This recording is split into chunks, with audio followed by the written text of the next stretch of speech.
Bien, bonjour à tous et toutes. Nous allons... Bon, c'est une partie molle, là. C'est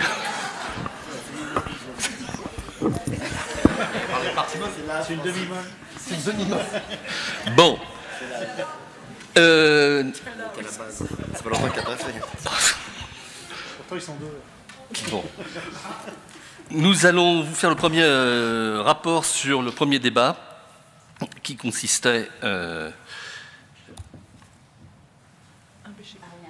bien. Voilà. Ce que fait le fait qu'un enseignant en soins d'urgence doit-il être un soignant de niveau de qualification professionnelle supérieur à celui des apprenants? Est-ce que ça pose un problème?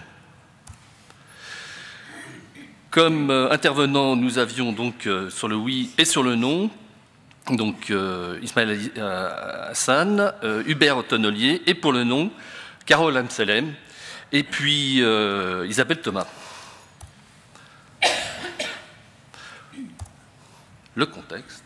Alors, le contexte, en fait, il y a deux types de formateurs. Il y a tout d'abord les formateurs de secourisme qui n'ont pas d'obligation. En fait, toute personne qui donne une formation de secourisme peut avoir un niveau soit supérieur ou inférieur à celui des apprenants. Il y a un deuxième type de formateurs qui sont les formateurs AFGSU, où il y a une obligation légale. Donc, tout d'abord, c'est un formateur AFGSU est un professionnel de l'urgence en activité ou un cadre enseignant avec une expérience de l'urgence. Et la recommandation actuelle, c'est avoir un niveau de qualification supérieur ou égal à celui des apprenants.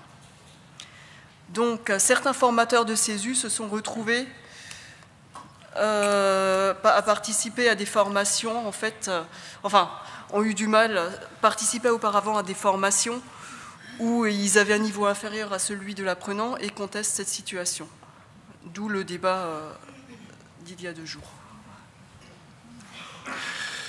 Bien, voyons la première partie. Donc, la question était est-ce que l'enseignant en soins d'urgence doit-il être un soignant de niveau de qualification professionnelle supérieur à celui de l'apprenant? Donc, pour le oui. Donc, après plusieurs définitions de Hubert Tonnelier, pour définir un peu ce que c'est que la compétence, le qualifié, qu'est-ce que c'est que le qualifié? Le qualifié est-il compétent? Les diplômes rendent-ils compétent? Le compétent est-il un enseignant? Quelle est son expérience? La notion de chaîne de l'enseignement qu'on nous verrons à la fin. Pour le non. Alors, pour l'argumentaire non, donc c'est la nécessité d'avoir une double compétence, à la fois une expérience de terrain et une compétence pédagogique.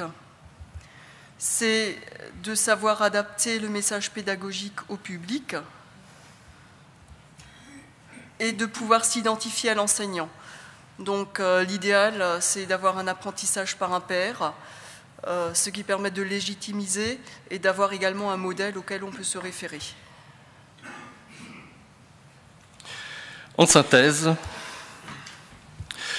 donc le qualifié pour le oui, donc supervise, et dans la chaîne de l'enseignement, il détecte, synthétise et dynamise et surtout évalue. Il n'est pas toujours compétent. Il utilise les connaissances de l'autre et sa compétence de terrain. Il y a l'intérêt d'être en binôme de compétences différentes, notamment dans le cadre d'un public hétérogène. Et il faut savoir adapter le message délivré à l'apprenant.